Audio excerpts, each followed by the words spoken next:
అయితే ఇల్లు కట్టి చూడు పెళ్లి చూసి చూడు అంటారు. అది పెళ్లి చేయడం ఎంత ఖర్చుతో కూడుకుందో ఇల్లు కట్టడం కూడా అంతే ఖర్చుతో కూడుకుంది. అన్ని చాలా విషయాల్ని మనం ఒక దగ్గరికి చేర్చాల్సిన అవసరం ఉంటుంది.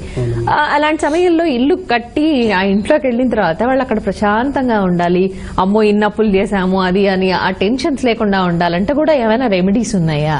అంటేనమ్మా, మనము గృహ ప్రవేశం చేసుకున్న కాడి నుంచి శాస్త్రీయతని మనం పాటించాలమ్మా. అంటే వాస్తు ప్రకారం కట్టుకున్న తర్వాత కూడా కష్టాలు వచ్చిన వాళ్ళని చాలా మంది చూశానమ్మా.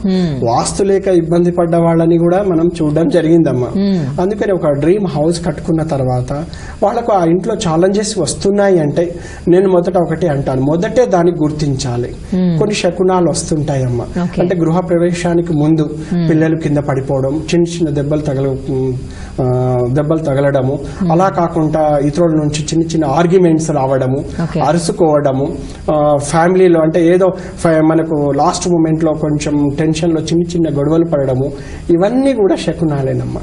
అంటే రాబోయే రోజులు మనకు ఇబ్బంది వస్తుందని మనకు గృహము తెలియజేస్తుంది. దాన్ని అర్థం చేసుకొని ఒక నిపుణుడిని ఇంటికి పిలిపించి ఎక్కడ లోపం ఉన్నది, ఎక్కడ దోషం ఉన్నది, ఎలాంటి పరిహారం చేసుకుంటే ఇలాంటి చెడు ఫలితాలు దూరం అవుతాయి అనేది వాళ్ళ ఇంటికి ఇట్లా ఒక నిపుణుని ఆహ్వానిస్తే సరైన సలహాలు కూడా చెప్తారమ్మా. అలాంటి సలహాలు పాటించడం వల్ల మంచి సత్ఫలితాలు కూడా మనకు వస్తాయమ్మా.